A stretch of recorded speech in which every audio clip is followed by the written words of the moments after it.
جیسا کہ اس سے پہلے آپ کو بتایا گیا، کافی عرصے کے بعد ایک دفعہ پھر آپ کے درمیان ایک سیریز پہ کچھ بولنے کا موقع ملا۔ معذرت چاہتا ہوں، کچھ انتظامی امور کی وجہ سے پروگرام دیر سے شروع ہوا۔ انشاءاللہ کوشش کی جائے گی کہ ہم وقت کی پابندی کریں۔ ہمارے اس لیکچر سیریز کے بارے میں تفصیل آپ کو یہ بتا دوں کہ ہماری جو مقدس دعا ہم جماعت خانے میں ہر روز دن میں 3 مرتبہ پڑھتے ہیں، ان دعا میں ہم جو کچھ پڑھتے ہیں ان کے معنی، مطلب اور اس کی تفسیر آپ کے سامنے پیش کرنے کی کوشش کروں گا۔ آپ جماعتوں سے بھی گزارش ہے کہ اگر آپ کے ذہن میں ہماری دعا کے بارے میں کوئی سوال ہو، کوئی ایسی بات ہو جو کسی وجہ سے سمجھ میں نہ آتی ہو اور آپ پوچھنا چاہیں، تو براہ کرم آپ سے گزارش ہے کہ لیکچر ختم ہونے کے بعد انفرادی طور پہ مل کے یا کسی کے ہاتھ تو لکھ کے بھیج دیجئے، تاکہ آئندہ لیکچروں کے درمیان ہم ان سوالات کے جوابات کو شامل کر سکیں۔ دیندارو، جس طرح کی دعا ہم پڑھتے ہیں، جو ہمارے مذہب کی بنیادی اعمال میں سے ایک عمل ہے، اس طرح کے دعا یا نماز یا صلات یا پریئر، جو بھی نام دے دیجئے، ایسے کچھ بنیادی اعمال دنیا کے ہر مذہب میں، ہر دین میں پایا جاتا ہے۔ مذہب انسان اور اللہ کے درمیان، انسان اور خدا کے درمیان ایک تعلق کا نام ہے۔ اللہ اور بندے کے درمیان جو رشتہ ہے، بندہ اپنے خدا کے سامنے، اپنے پروردگار کے سامنے اپنے عبودیت کا، اپنے عابد ہونے کا جو جس طریقے سے اظہار کرتا ہے، اس کو دعا کہتے ہیں، صلات کہتے ہیں، نماز کہتے ہیں، پریئر کہتے ہیں۔ کسی بھی طریقے کی عبادت کا نام اس کو ہم دے سکتے ہیں۔ جو دعا ہم پڑھتے ہیں وہ اسلام کی بنیادی تعلیمات میں سے اور اسلام کے بنیادی اعمال میں سے ہیں۔ اسلام میں قرآن شریف کے اندر پریئر کے لیے، یعنی خدا کو یاد کرنے کے لیے، صلات اور دعا دونوں الفاظ استعمال ہوئے ہیں۔ آپ کی معلومات کے لیے اتنا عرض کر دیتا ہوں کہ عام مسلمانوں کے درمیان جو لفظ نماز استعمال کیا جاتا ہے، یہ نماز قرآنی لفظ نہیں ہے، نماز فارسی اور اردو الفاظ میں سے ہے۔ قرآن شریف میں عبادت کے لیے، دعا کے لیے جو الفاظ استعمال ہوئے ہیں ان میں صلات ہے اور دعا ہے۔ صلات کے معنی رحمت کے بھی ہیں، صلات کے معنی دعا کرنے اور دعا مانگنے اور دعا دینے کے بھی ہیں، اور خدا کو بلانے کے معنی میں لفظ دعا استعمال ہوا ہے۔ قرآن شریف میں خدا نماز کے بارے میں، یعنی کہ صلات کے بارے میں فرماتا ہے کہ اقیموا الصلاۃ وآتوا الزکات، صلات قائم کرو اور زکات دو۔ اسی طرح خدا کو یاد کرنے کے بارے میں لفظ دعا بھی استعمال ہوا ہے۔ وَلِلَّهِ الْأَسْمَاءُ الْحُسْنَى فَادْعُوهُ بِهَا، اللہ تعالی کے اچھے اچھے نام ہیں، پس ان ناموں کے ذریعہ تم اللہ کو بلاؤ۔ یا قرآن شریف میں آیا ہے کہ اِذَا سَأَلَكَ عِبَادِي عَنِّي فَإِنِّي قَرِيب، جب میرے عابد میرے بارے میں، جب میرے عبادتی بندے میرے بارے میں پوچھتے ہیں تو میں نزدیک ہوں، میں قریب ہوں۔ اجیب دعوت الداعی اذا دعان، پکارنے والے کی پکار کا میں جواب دیتا ہوں جب کہ وہ بلائے یا پکارے۔ تو خدا کو بلانے اور خدا کو پکارنے کے لیے قرآن شریف میں دعا کا لفظ بھی آیا ہے اور صلات کا لفظ بھی آیا ہے۔ صلات بھی ایک عبادت کے معنی میں آیا ہے اور رحمت دینے یا دعا کے معنی میں آیا ہے۔ خذ من اموالہم صدقۃ تطہرہم وتزکیہم بہا، اے محمد آپ ان کے مال میں سے صدقہ لے لیجئے اور اس کے ذریعہ آپ ان کے مال کو پاک اور پاکیزہ کر دیجئے اور آپ ان کی جانوں میں اور مال میں ان کو برکت دیجئے۔ وصلی علیہم، اور آپ ان کے لیے دعا کیجئے۔ یہ ایک ہی روٹ میں سے ہے، صلاۃ، صلی یصلی۔ وصلی علیہم، ان کے لیے دعا کیجئے۔ ان صلاتک سکن لہم، بلا شبہ آپ کی دعا ان کے دلوں کو اطمینان پہنچانے والی، ان کے دلوں کو سکون پہنچانے والی ہے۔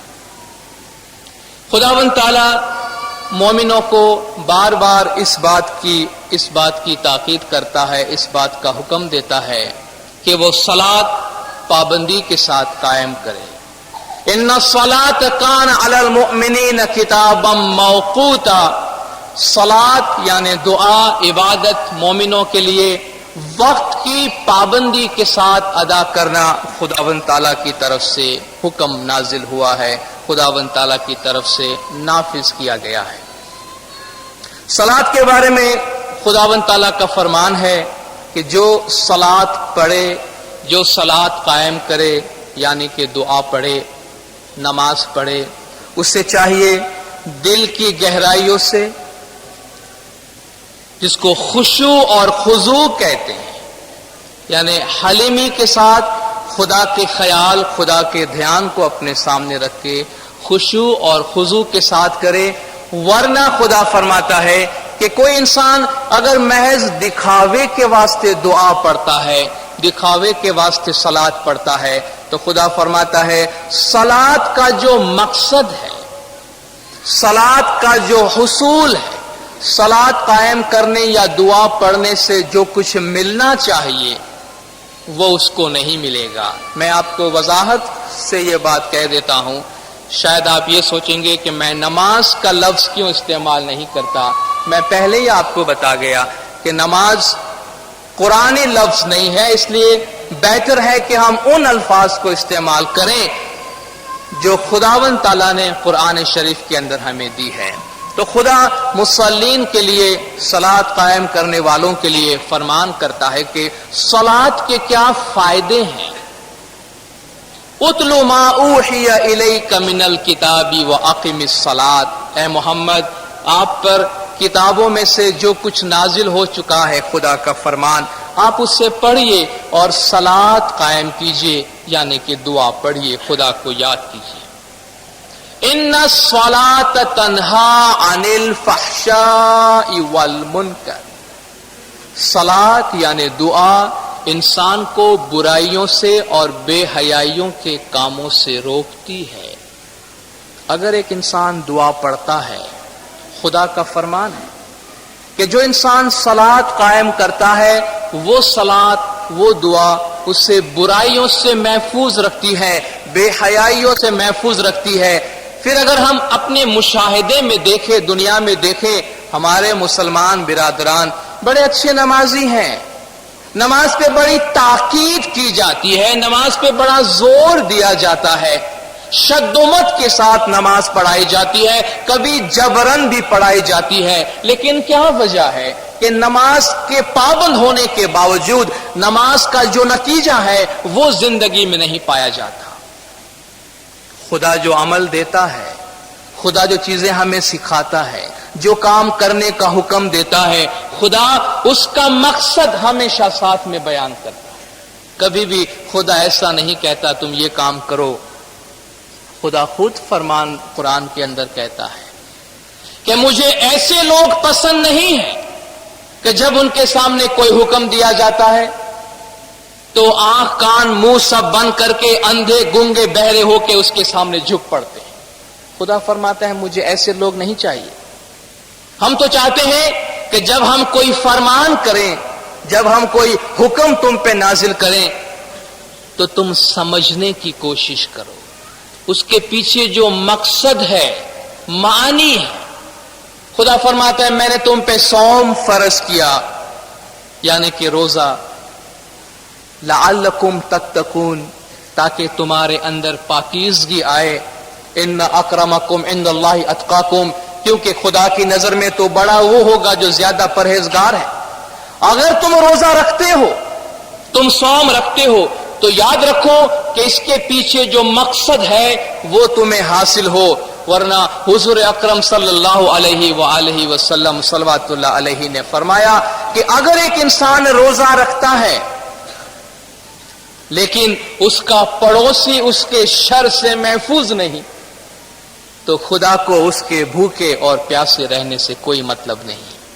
بالکل اسی طرح ایک آدمی دن میں 5 نماز پڑھے، 100 نمازیں پڑھے، 3 دعا پڑھے یا 100 دعا پڑھے، ان دعا پڑھنے کا جو نتیجہ ہے وہ اگر زندگی میں حاصل نہ ہو تو خدا نے جو اتنی بڑی نعمت مومنوں کو دی ہے ان پہ عمل کرنے کا فائدہ کیا، اور خدا نتیجہ یہ بتاتا ہے کہ تم جو دعا پڑھتے ہو اس سے تمہارا وجود پاک ہوتا ہے، تم بے حیائیوں اور برائیوں کے کاموں سے محفوظ رہتے ہو۔ لیکن جب ایسا نہیں ہوتا تو کیوں نہیں ہوتا وہ بھی خدا نے بتایا۔ قرآن شریف کے سورۃ الماعون میں خدا فرماتا ہے فویل للمصلین، خدا مصلین یعنی صلاۃ قائم کرنے والوں کے بارے میں 2 بڑی متضاد باتیں بتاتا ہے۔ ویل للمصلین الذین هم عن صلاتهم ساہون، خرابی ہے دعا پڑھنے والوں کے لیے، خرابی ہے ایسے نمازیوں کے لیے جو اپنے دعا سے، نماز سے غافل رہتے ہیں۔ دیندارو اس آیت پہ ذرا غور کریں گے تو پتہ چلے گا کہ اس میں خدا نماز یا دعا نہیں پڑھنے والوں کی برائی نہیں کرتا بلکہ پڑھنے والوں کی کرتا ہے۔ ویل للمصلین، صلاۃ پڑھنے والوں کے لیے خرابی ہے، الذین هم عن صلاتهم ساہون، جو اپنے صلاۃ سے غفلت میں ہوتے ہیں۔ کئی دفعہ ہمیں اور آپ کو اس کا تجربہ ہوتا ہے کہ ہم ہوتے جسمانی طور پر تو جماعت خانے میں ہیں، لیکن ذہنی طور پہ ہم کسی بازار میں شاپنگ کر رہے ہوتے ہیں، اچانک 15 منٹ کے بعد خیال آتا ہے کہ ارے بھائی میں کہاں بیٹھا ہوں، ہوتا ہے نا۔ یہ سوال تو شاید ہی جماعت میں کوئی ہوگا جو ہمیں نہیں کرتا کہ بندگی میں دھیان نہیں لگتا۔ کوئی ایسا نسخہ بتائیے، کوئی ایسی جادو کی پڑیا ہم کو دے دیجئے کہ وہ ہم کھا لیں تو بندگی میں ہمارا دھیان لگ جائے۔ مشرق ہو یا مغرب، یہ سوال ہر اسماعیلی بندہ آ کے کرتا ہے کہ بندگی میں، دعا میں دھیان نہیں لگتا۔ خدا یہی بات قرآن میں کہتا ہے کہ الذین هم عن صلاتهم ساہون، جو صلاۃ میں ہوتے ہیں لیکن نہیں ہوتے، جو صلاۃ میں ہوتے ہیں لیکن نہیں ہوتے ہیں۔ الذین هم یراؤون، جو محض جنبش اعضاء سے اپنے جسم کو اونچا نیچا کر کے دکھاتے ہیں۔ ان کی دعا میں، ان کے صلاۃ میں خدا کہتا ہے کچھ بھی نہیں رکھا، کیونکہ وہ ایک ایسی صلاۃ ہے جس کا جسم تو ہے لیکن اس کی روح نہیں ہے، اور روح کے بغیر جسم کیا ہوتا ہے؟ مردہ ہو جاتا ہے۔ تو جس طرح صلاۃ کا ایک جسم ہے، ہمارے دعا کا ایک جسم ہے، ہاتھ اٹھاتے ہیں، کچھ پڑھتے ہیں، سجدے میں جاتے ہیں، شہادیدار لیتے ہیں، یہ تو اس کا جسم ہے۔ اس کی روح جو ہے یہ اس کے معنی ہے، اس کی میننگ ہے، اور اس کے ساتھ نیت کا ملنا ہے۔ اگر وہ چیز نہ ہو تو دعا ایک ڈیڈ باڈی کی طرح، مردہ جسم کی طرح بن جاتی ہے۔ اور اسی طرح مصلین کے بارے میں خدا ایک اور صفت بیان کرتا ہے۔ کچھ لوگوں کی خرابی بیان کرنے کے بعد خدا کہتا ہے الا المصلین، سوائے کے صلاۃ قائم کرنے والوں کے، الذین هم فی صلاتهم دائمون، جو دائمی طور پہ صلاۃ میں ہوتے ہیں۔ تو دائمی صلاۃ تو کوئی بھی نہیں پڑھتا، 3 پڑھتا ہے، بہت بہت 5 پڑھتا ہے۔ خدا کہتا ہے ایسے لوگ جو ہیں وہ عذاب سے محفوظ رہیں گے۔ الا المصلین الذین هم فی صلاتهم دائمون، جو ہمیشہ اپنی دعا میں ہوتے ہیں، یعنی ہمیشہ خدا کے ذکر میں، خدا کی یاد میں ہوتے ہیں۔ الذین یذکرون اللہ قیاما وقعودا وعلی جنوبہم، جو کھڑے ہوں، بیٹھے ہوں، لیٹے ہوں، سوتے بیٹھے، راہ چلنتے، نام صاحب جی کو لیجیے۔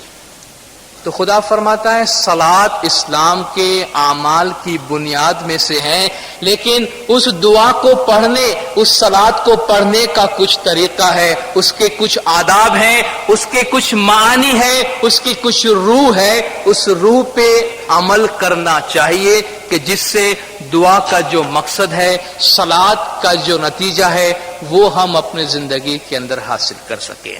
رسول اکرم صلی اللہ علیہ وآلہ وسلم صلوات اللہ علیہ، نبی صاحب سے کسی نے آ کے سوال کیا ای الاعمال افضل، سب سے اچھا عمل کون سا ہے؟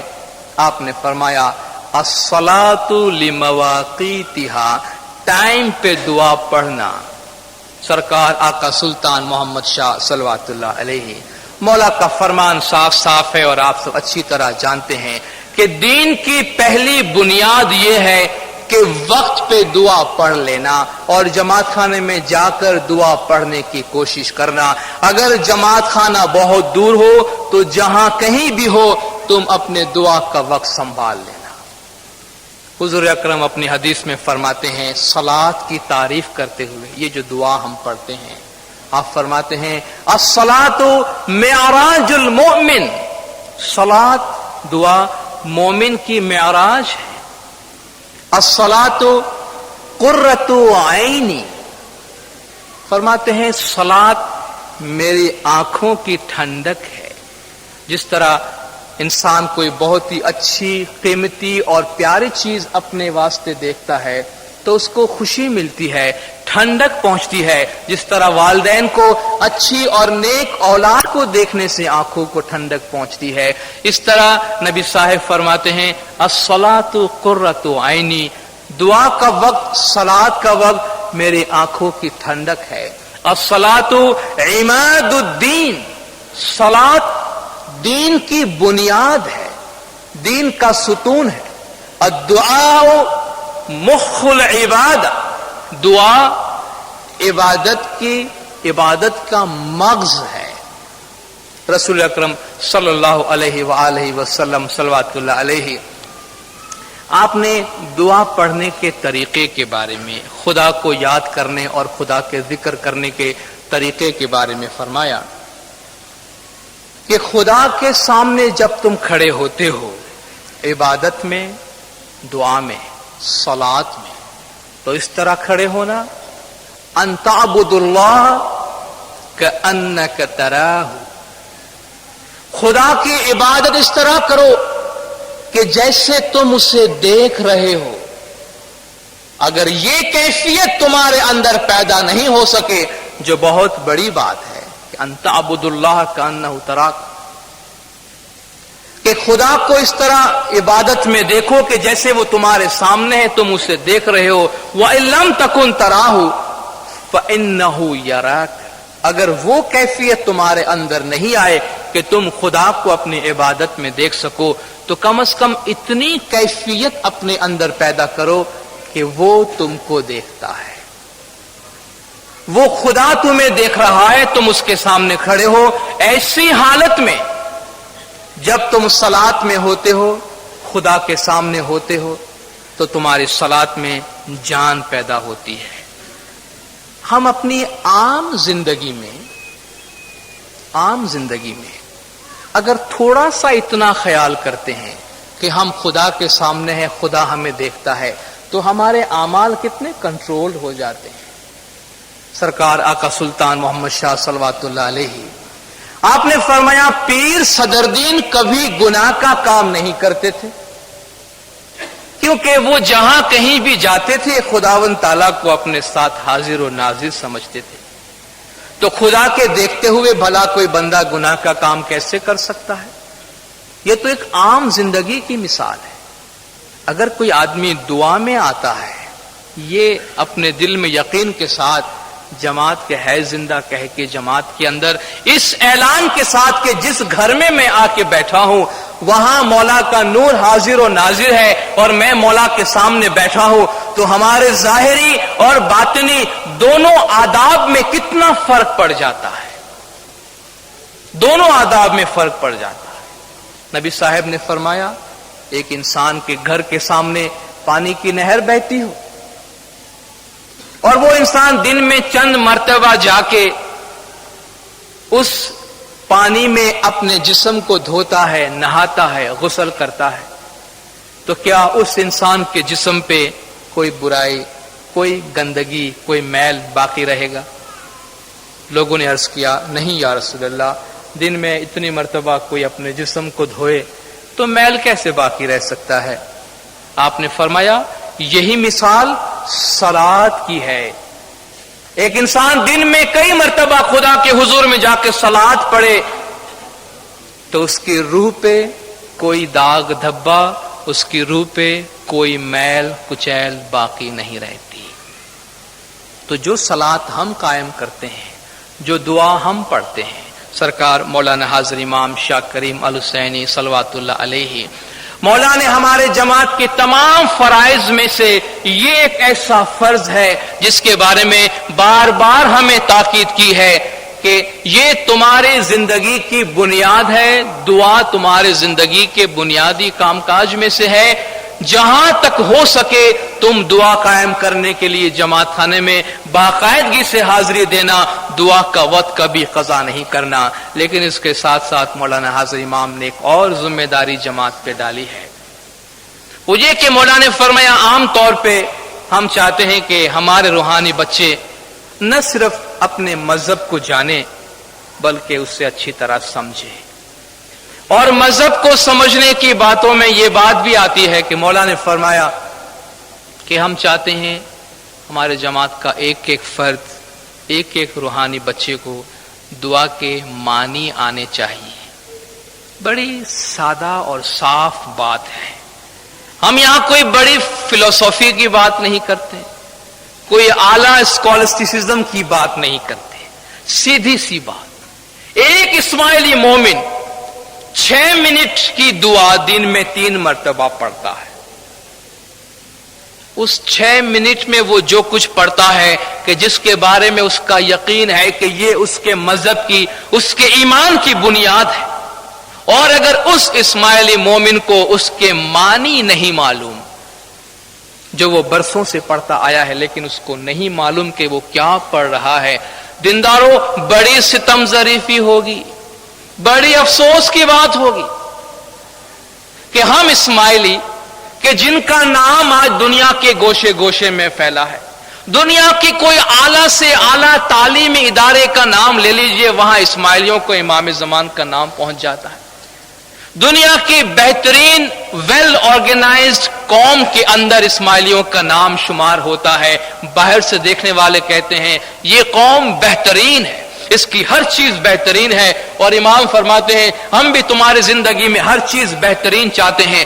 اگر کسی کو یہ پتا چلے خدا نخواستہ کہ اس قوم میں جو لوگ اپنی صلات پڑھتے ہیں ان میں 50%، 60% یا 80% برابر پڑھتے ہی نہیں ہیں، اور 90% یا 95% ایسے ہیں کہ جن کو معلوم نہیں ہے کہ وہ کیا پڑھتے ہیں، دینداروں بہت بری بات ہوگی۔ ہم نہ کوئی فلسفے کی بات کرتے ہیں، نہ کوئی یونیورسٹی میں جا کے اعلیٰ تعلیم حاصل کرنے کی بات کرتے ہیں، بلکہ یہ بات ہے کہ اللہم اغفر لنا ذنوبنا وارزقنا وارحمنا، یہ جو ہم کہتے ہیں ہمیں پتا ہو، اور امید ہے بلکہ یقین ہے کہ ہمیں پتا ہوگا۔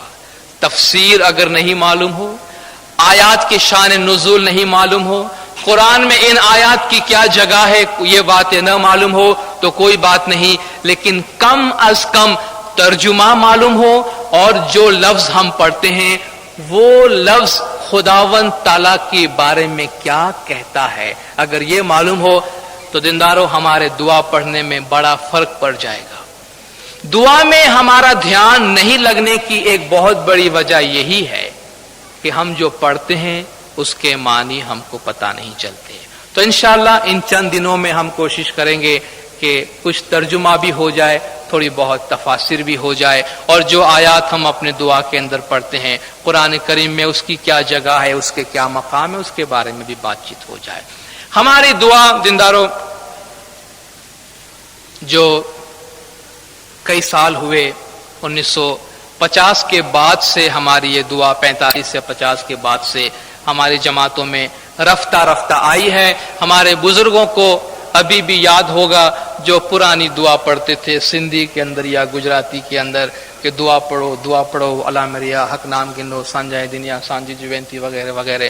جب ہم چھوٹے تھے تو ہم نے بھی وہ یاد کیا تھا، لیکن سرکار آقا سلطان محمد شاہ صلوات اللہ علیہ کے زمانے سے مولا کے فرمان کے مطابق، مولا کے ہدایت کے مطابق اور مولا کے اپروول کے مطابق ہماری جماعت میں عربی دعا رفتہ رفتہ رائج کی گئی، تاکہ ہماری جماعت اسلامی تعلیمات سے اور اسماعیلیت کی بنیادی تعلیمات سے قریب تر آ جائے. بہت لمبی دعا تھی، وہ بھی چھوٹی کر دی جائے. ہمارے جماعت کے اسماعیلی جماعت کے جو مختلف زبانیں بولنے والی جماعتیں ہیں، ان تمام جماعتوں کے درمیان ایک ہی زبان میں ہماری دعا ہونے کی وجہ سے ایک بڑا اچھا رشتہ اور رابطہ قائم ہو جائے. ہماری دعا کی جو ساخت ہے، یعنی جو بناوٹ ہے، وہ اس طرح ہے کہ ہمارے دعا کے 6 پارٹ ہیں. ہر پارٹ کے بعد ایک سجدہ ہوتا ہے، اور ہر پارٹ پھر 2 حصوں میں بٹا ہوا ہے. ویسے پتہ نہیں چلتا، لیکن جب ہم دعا پڑھتے ہیں تو معلوم پڑے گا کہ ہر پارٹ جو ہے اس کے 2 حصے ہیں. ہر پارٹ کا شروعات کا آدھا حصہ جو ہے اس میں قرآن شریف کی آیتیں ہیں یا کوئی ایک سورہ ہے، اور جو باقی آدھا ہے اس میں یا تو مومنین دعا مانگتے ہیں خداوند تعالیٰ سے، یا کچھ اعلان کرتے ہیں، یا مذہب کی بنیادی تعلیمات کا اقرار کرتے ہیں اور اس کی تکرار کرتے ہیں. لیکن جو باتیں ہمارے دعا کے اندر ہے، قرآنی آیات یا دعائیں، وہ سب اسماعیلی مذہب کی بنیادی تعلیمات کی اقرار اور بنیادی تعلیمات کی تکرار ہے. یعنی بار بار ایک بنیادی بات ہے یا کچھ بنیادی چیزیں ہیں جن کو ریپیٹڈلی کہا جاتا ہے اور اس کا اقرار کیا جاتا ہے. ہماری دعا جب شروع ہوتی ہے دینداروں، اس سے پہلے ایک امر دیا جاتا ہے، حکم دیا جاتا ہے، بسم اللہ. اب جانتے ہیں پہلے آمین کہتے تھے، لیکن کافی سال ہوئے مولا کی ہدایت کے مطابق اب آمین نہیں کہتے، لیکن بسم اللہ کہہ کے حکم دیا جاتا ہے، کیونکہ اسلامی تعلیمات کے مطابق ہر کام کی شروعات خداوند تعالیٰ کے نام سے ہوتی ہے. رسول اکرم صلی اللہ علیہ وآلہ وسلم صلوات اللہ علیہ پر غار حرا میں جب خداوند تعالیٰ کی جانب سے پہلی وحی آئی، پہلا خدا کا فرمان آیا اور کتاب الہی کھولی گئی نبی صاحب کے سامنے، تو وہاں بھی خدا کے نام سے بسم اللہ سے اس کام کی آغاز کرنے کا حکم دیا گیا. قرآن کی پہلی آیت اقرأ بسم ربک الذی خلق، پڑھ اپنے پروردگار کے نام سے. اقرأ بسم ربک الذی خلق، اس رب کے، اس پروردگار کے نام سے پڑھ کہ جس نے پیدا کیا ہے. اور جب خدا کے نام سے پڑھنے کا حکم دیا گیا تو نبی صاحب نے بسم اللہ الرحمن الرحیم کہہ کے پڑھنا شروع کیا. تو سب سے پہلے تو خدا کے نام کے ساتھ ایک کام شروع کرنے کا حکم دیا جاتا ہے. تو دعا پڑھانے والا ہمارے مذہب کے بنیادی بات کی طرف اشارہ کرتے ہوئے جماعت میں اس کا اجرا کرتا ہے، جماعت پہ اس حقیقت کو طاری کرتا ہے، یہ کہتے ہوئے کہ امر مکھی صاحب کا امر، اور مکھی صاحب کہتے ہیں امر حاضر امام.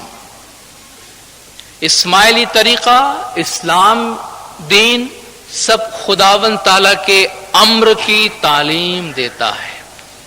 قرآن کہتا ہے کہ یہ جو پوری کائنات تم دیکھ رہے ہو یہ خدا کے حکم سے بنی ہے. خدا کہتا ہے کہ میرا طریقہ یہ ہے، کہ اذا اراد لشیء، میں کسی چیز کے بارے میں ارادہ کرتا ہوں، فیقول لہ کن فیکون، تو میں اسے کہتا ہوں کن، ہو جا، تو وہ چیز ہو جاتی ہے۔ یہ کائنات جو وجود میں آئی وہ ایک امر سے آئی ہے، خدا کے فرمان سے آئی ہے، اور یہ کائنات جو چل رہی ہے بغیر کسی گڑبڑ کے وہ خدا کے امر سے چل رہی ہے۔ ہم جانتے ہیں ہمارے نزدیک مسلم، جو ورڈ مسلم، لفظ مسلم استعمال کرتے ہیں، اس سے ہم عام طور پہ ایک ایسے آدمی کو مراد لیتے ہیں جو کلمہ طیبہ لا الہ الا اللہ محمد رسول اللہ کہتا ہے، تو ہم نے کہہ دیا یہ مسلمان ہے۔ لیکن قرآن میں خدا ایک درخت کو بھی مسلم کہتا ہے، ایک پتھر کو بھی مسلم کہتا ہے، ایک جبل کو بھی مسلم کہتا ہے، ستاروں کو بھی مسلم کہتا ہے، سورج چاند ستاروں کو مسلم کہتا ہے۔ کیوں؟ مسلم کا مطلب ہے فرمان بردار، مسلم کا مطلب ہے تابع دار، مسلم کا مطلب ہے اپنے سے بالا تر ہستی کے حکم اور فرمان کے سامنے تسلیم کرنے والا۔ اور خدا کہتا ہے یہ زمین آسمان کی ایک ایک چیز جو ہے اس میں میرا امر، میرا فرمان کار فرما ہے، اس لیے سب مسلمان ہیں کیونکہ وہ سب میرے حکم کے مطابق چلتے ہیں۔ کسی کی مجال نہیں کہ میرے اذن کے بغیر، میرے حکم کے بغیر، میری اجازت کے بغیر اپنی جگہ سے ہل بھی سکے۔